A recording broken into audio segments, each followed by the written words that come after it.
नमस्कार, आदाब। मैं मुकीम आलम आरजे खबर से आज मौजूद हूँ एक ऐसी शख्सियत का इंटरव्यू लेने के लिए जो ख़ुद एक आरजे खबर के संरक्षक हैं, सर्वे सर्वा हैं।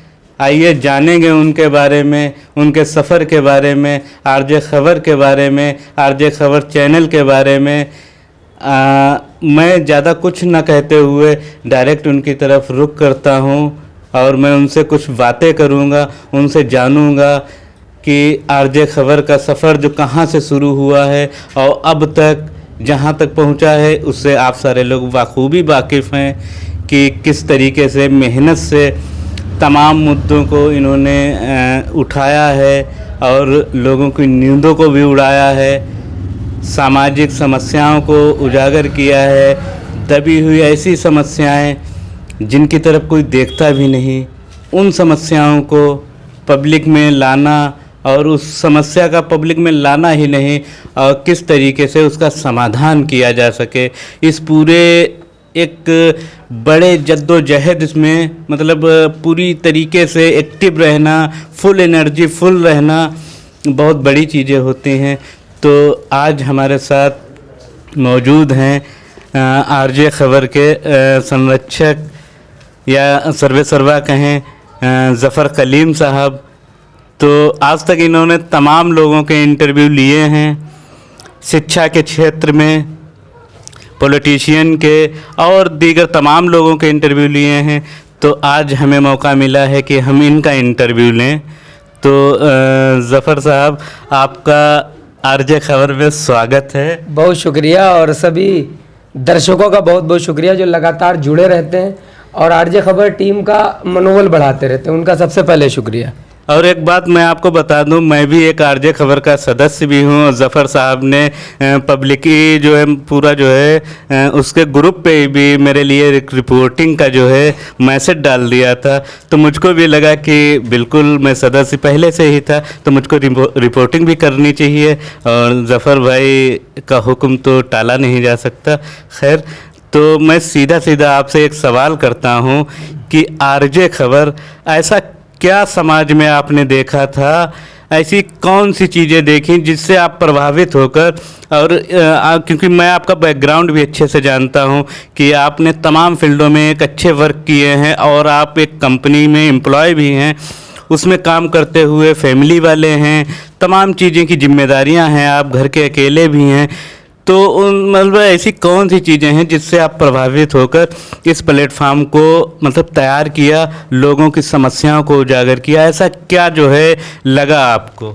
सबसे पहली बात यह कि जब आरजे खबर यूट्यूब चैनल की शुरुआत हुई वो भी एक घटना ही थी। वो गैस सिलेंडर की घटना थी, लॉकडाउन का दूसरा लॉकडाउन लगा हुआ था। तो उस वक्त गैस सिलेंडर डिलीवरी करने के लिए जो आया था वो गैस सिलेंडर में 2 किलो गैस कम थी। उस वक्त जब मैंने उससे बोला वेट लाइए, आप तराजू ला के तौलिए, तो उसने मना कर दिया कि तराजू नहीं है। फिर मैंने गैस सिलेंडर वापस किया, फिर वो घटना होती रही है, पूरा वीडियो बना हुआ, पहला वीडियो वही है। तो फिर जब दोबारा से लेके आया फिर भी नहीं लाया तो मैंने वापस कर दिया, फिर कंप्लेन की, फिर वो वजन का तराजू लेके आया और गैस सिलेंडर उसने तौल के दिया, फिर पूरा सिलेंडर लिया। तो वहीं से मुझे लगा कहीं ना कहीं जनता के अंदर बहुत सी चीज़ों की कमी है। जनता पढ़ी लिखी है लेकिन उस पढ़े लिखे होने का फ़ायदा समाज को नहीं पहुंचा पा रही। तो कहीं ना कहीं मैंने सोचा कि इस यूट्यूब चैनल के माध्यम से पहले ही वीडियो डाल दिया जाए। तो मैंने वीडियो डाला तो रिस्पांस मिला और फिर उसके बाद धीरे धीरे चलता रहा सिलसिला और लगातार सामाजिक समस्याएं दिखाने की कोशिश करते रहे। और हमारी यही कोशिश है, हमेशा ये कोशिश रहती भी है और हम यही सोचते हैं सिर्फ और सिर्फ जो लोग पढ़े लिखे हैं वो लोग बोलना शुरू कर दें, वो लोग समाज में सवाल करना शुरू कर दें, वो लोग समाज की समस्याओं के लिए लोगों के सामने सवाल करने लगें। छोटे क्लास के नेता हैं या बड़े क्लास के नेता हैं, उनसे बोलने से बहुत डरते हैं लोग। कुछ कहते हैं लोकल नेता है, कुछ कहते हैं बहुत सारे नेता, तो उनसे सवाल करना समाज शुरू कर दे तो समस्या अपने आप समाधान होने लगे। ज़फ़र भाई, सवाल ये है कि जो सिलेंडर आपको प्रभावित करने का मतलब जो है सिलेंडर है, जो मतलब एक सिस्टमली मतलब तराजू आता है, डिलीवरी मैन लेके आता है, तो उसके बाद आपने वीडियो बनाया या उसके खिलाफ जो भी एक्शन लिए तो उस पर सुनवाई हुई थी, बाद में आप उससे संतुष्ट हुए थे? हाँ, उससे संतुष्ट ये हुए कि एक्चुअली मैं रास्ते से जा रहा था और वो मुझे नहीं लगा कि इतना ज़्यादा फ़र्क पड़ा होगा। गैस एजेंसी के जो मैनेजर थे वो हमारे घर पे आए कि सर आप ऐसा ना करें और बहुत बदनामी हो जाती है इससे, और हम सिलेंडर आपको पूरा देंगे और पूरा ही देते हैं, हम तोलते हैं। मतलब उन्होंने अपने जस्टिफिकेशन के लिए बोला और सोर्स बहुत से लगवाए कि लगातार वीडियो को वायरल ना करें और इस तरह की और फिर मैं रास्ते से जब निकल रहा था तो एक गैस सिलेंडर वाले गाड़ी लेके जो आ रहा था ना, वो अपने साथ में बैठे ड्राइवर को उंगली उठा के बोल रहा था, देखो वो जा रहा है लड़का जिसने वो वीडियो बनाया था गैस एजेंसी का। तो कहीं ना कहीं अगर एक आदमी कोई एक्शन ले लेता है तो बहुत बड़ा असर होता है, लोग समझते नहीं इसके बारे में। और अब मैं एक बात और बोल रहा हूँ, इस वीडियो में बोलना चाहता हूँ सिर्फ 1 सेकंड में, कि फिर वही काम शुरू हो गया है। काम क्या शुरू हुआ? लोग कंप्लेन नहीं करते, उस समय लोगों ने कंप्लेन की, अब घर डिलीवरी होना फिर बंद हो गया है।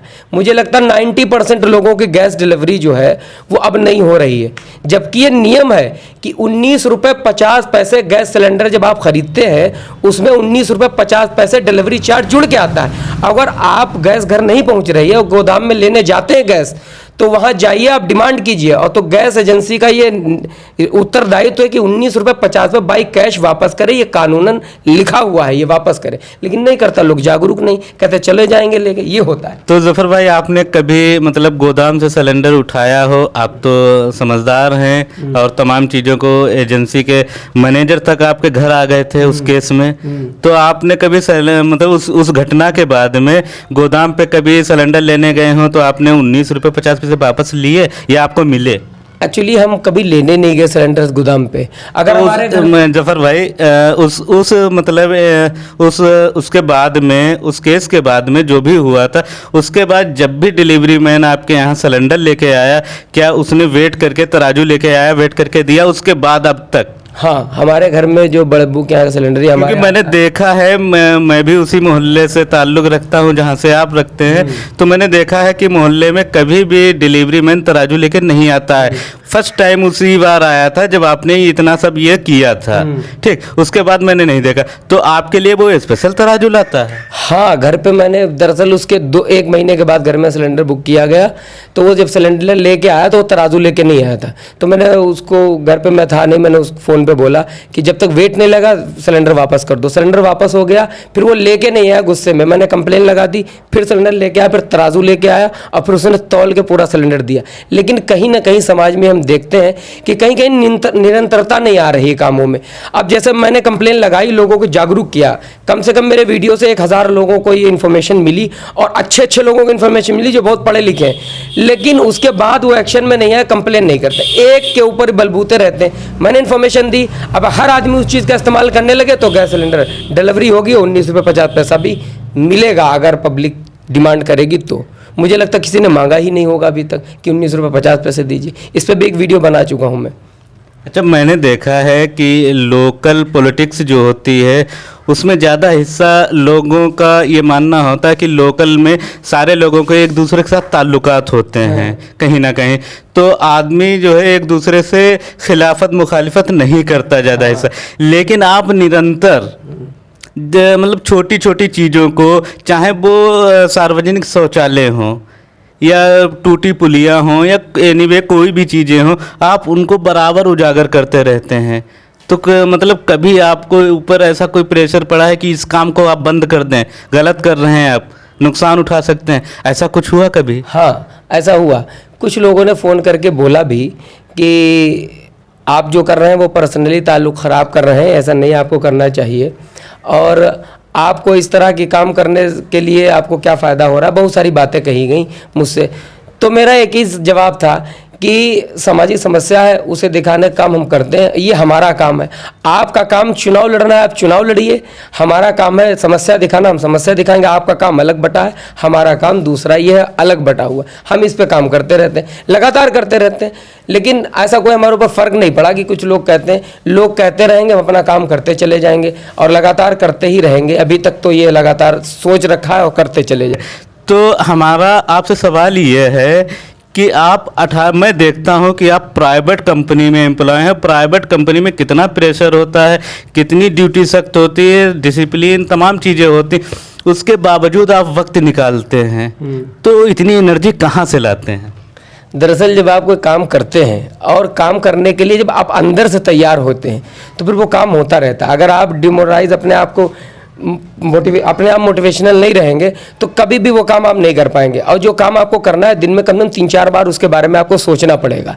जब आप दिन में 3-4 बार सोचेंगे तो शाम तक वो काम ज़्यादातर कर ही लेंगे। तो मैं हमेशा ये प्लानिंग होती है बहुत सी, कहीं भी प्लानिंग आप कहीं भी रहें, आप टाइम मैनेजमेंट तो आपको सीखना पड़ेगा कि टाइमली क्या करना है, किस समय। मैं अपना टाइम टेबल बना के रखता हूँ कि ड्यूटी टाइम हमारा ये है तो ड्यूटी टाइम मेरा फिक्स है। ड्यूटी टाइम के बाद आधा घंटे 1 घंटे का टाइम ये है तो 1 घंटे में ये करना। उसके बाद अगर मुझे वीडियो शूट करना है तो फिर सिर्फ वीडियो ही शूट करना है, उसके बाद कुछ नहीं करना। वीडियो शूट कर लिया, अब वीडियो अपलोड कब करना है वो भी टाइम मेरा फिक्स रहता है। वीडियो अपलोड करना है, सब कुछ टाइम फिक्स रहता है। मैक्सिमम मैं अपना टाइम टेबल मैनेज करता हूँ। लेकिन गोपामो में जब आता हूँ तो यहाँ टाइम मैनेज नहीं करता हूँ, यहाँ तो सब फिर ऐसे चल। यहाँ तो कुछ टाइम जो है आपका आपके अपनों में, आपके दोस्तों में, हाँ, तमाम चीज़ों में गुजरता हो। हाँ हाँ बिल्कुल, फिर वहाँ पे टाइम मैनेजमेंट नहीं चलाता हूँ, बाकी टाइम पूरा फॉलो करता हूँ। एक सवाल और है कि आप आरजे खबर जिस तरीके से ये यूट्यूब चैनल बनाकर, ग्रुप बनाकर इस तरीके से समस्याएं उजागर कर रहे हैं, लेकिन मैंने आपका कुछ साल पहले, बहुत ज़्यादा नहीं, कुछ साल पहले आप मुशायरों के स्टेज पे थे। हाँ ये सच था कि मुशायरा भी कर रहा था और कुछ कंडीशंस भी होती। मुशायरा पढ़ रहा था और शायरी कर रहा था। उससे पहले मैं क्रिकेट भी खेल रहा था, बहुत वक्त पहले से क्रिकेट भी खेला था, क्रिकेट में काफ़ी इंटरेस्टेड था। लेकिन कहीं ना कहीं जिस लाइन में मैं गया हूँ तो वहाँ पे मुझे फाइनेंशियल प्रॉब्लम्स हुई हैं बहुत सारी। उसमें फाइनेंशियल ज़रूरत होती है किसी भी चीज़ के लिए, और फिर जो फैमिली के लिए भी वक्त निकालना पड़ता है। और फाइनेंशियल प्रॉब्लम की वजह से ही मैंने क्रिकेट छोड़ा। और कहीं ना कहीं ये देखा जाता है क्रिकेट छोड़ने की फाइनेंशियल वजह कम ही रही, सबसे ज़्यादा वजह ये रही कि जागरूकता की कमी।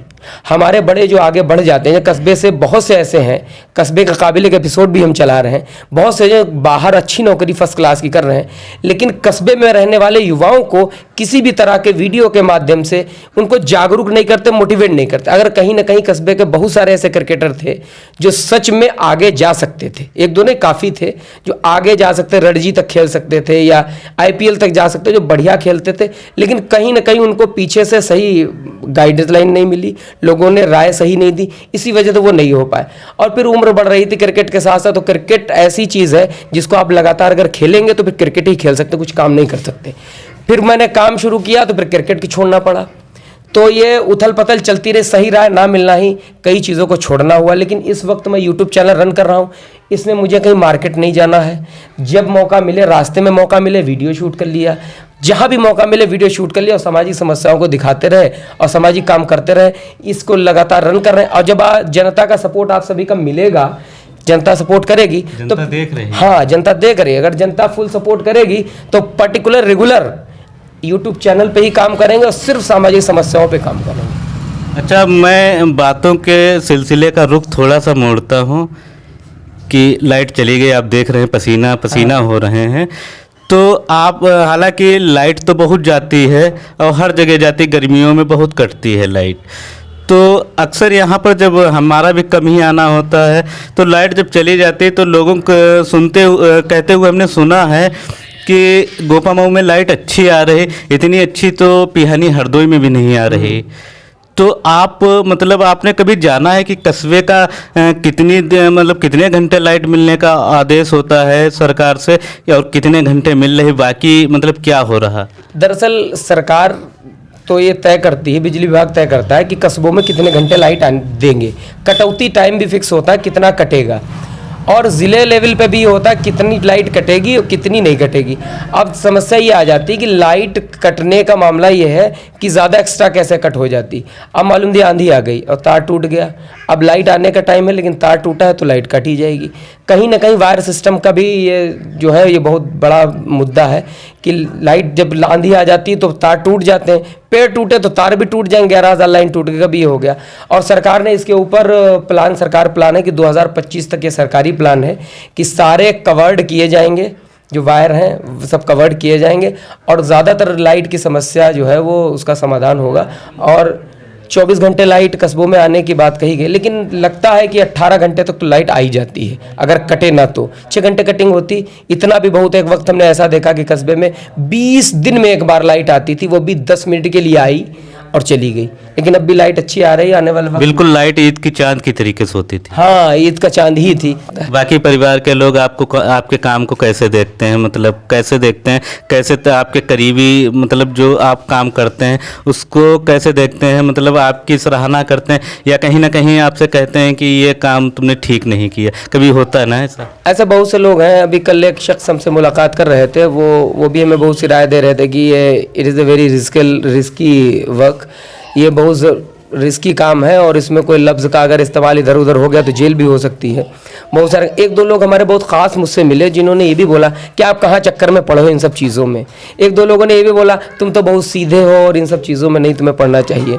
तो मेरा उनसे एक ही जवाब था, मैं किसी से ज़्यादा बात नहीं करता हूँ। जो राय देता है सही गलत जैसी भी, मैं उसको ज़रूर कायदे से सुनता हूँ। मेरा एक ही सवाल था कि आप अपना काम कर रहे हैं और हम अपना काम कर रहे हैं, हमने आपके काम में इंटरफेयर नहीं किया, आप हमारे काम में इंटरफेयर ना करें, बस यही हमारा सवाल है। ज़फ़र भाई, एक सवाल ये है कि जब आप मुशायरों के स्टेज पे थे तो हमारे अंदर भी कहीं ना कहीं शायरी का कीड़ा पनपता है। गीत लिख रहे थे, कई आपके गोपा मऊ में मकबूल गीत हैं जो लोगों के अभी भी ज़ुबान पर रहते हैं। तो मतलब जब से आरजे खबर कर रहे हैं तब से कोई ऐसा शेर, कोई ऐसी गज़ल कही हो जो आज मेरा भी मन है, कह दे कुछ। हाँ, मैंने एक दो शेर कहे हैं। अभी जल्दी एक शेर, दो शेर कहे हैं कि